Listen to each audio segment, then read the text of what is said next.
Good day everyone, tara samahan nyo ko at tayo'y magluluto ng Loming Batangas. Ang una nating gagawin guys ay igigisa natin yung bawang.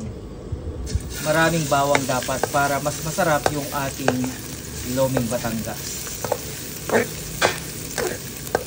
Hintayin lang natin maluto yung ating bawang. So isunod na natin ilagay yung ating sahog na chicken. So syempre pinakuluan muna natin yung ating manok. At saka natin ito hinimal-himal.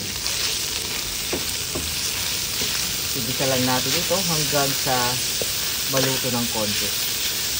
Luto na naman na yan basically guys kasi nga pinakuluan natin. Pagkatapos ay lalagyan na natin yung ating sabaw.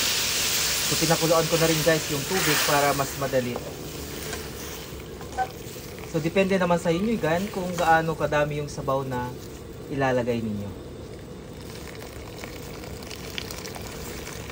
Sa pagkakataon nito ay pwede na tayong maglagay ng ating Knorr cubes. Dalawa yung ilalagay ko dito kasi 1 kilo yung lulutuin natin. At maglalagay na rin ako dito ng paminta.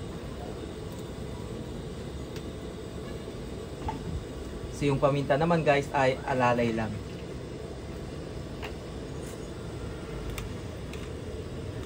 So depende naman sa inyo kung gusto niyo ng medyo mapaminta na lomi.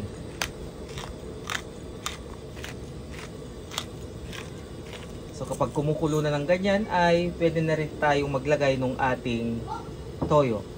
Ang toyo na ilalagay natin ay 2 kutsara lamang. Dahil naglagay na tayo ng 2 Knorr cubes.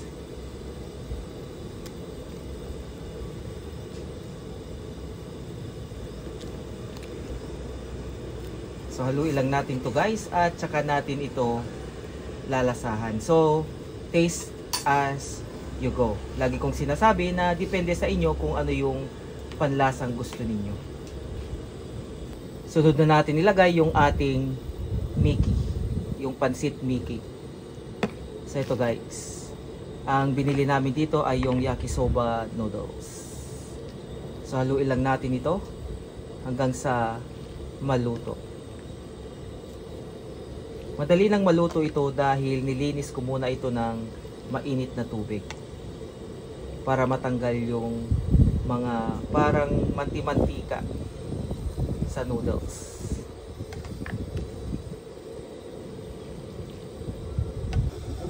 So after 10 minutes guys ay luto na yung ating Mickey. Papalaputin na lang natin yung sabaw. Maglalagay lang tayo dito ng cornstarch na tinunaw natin sa tubig.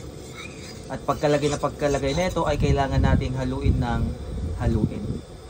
Para hindi siya mamuo na parang yema.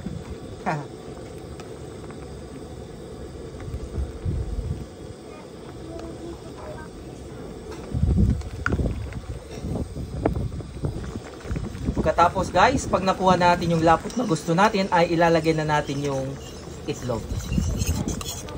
Haluin lang natin ito para lang ito ay kumalat at hindi mamuo sa isang banda lang.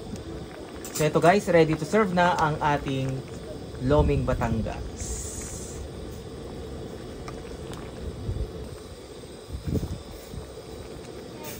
So, ang Loming Batangas guys ay naglalagay sila ng iba't ibang mga toppings. May itlog, may kikiam, may siomai, may lumpiang Shanghai, may chicharong bulaklak, meron din yung bagnet. So, depende kung overload yung lomi or yung classic lang. So, ito guys yung ating Loming Batangas. Tara, kain tayo.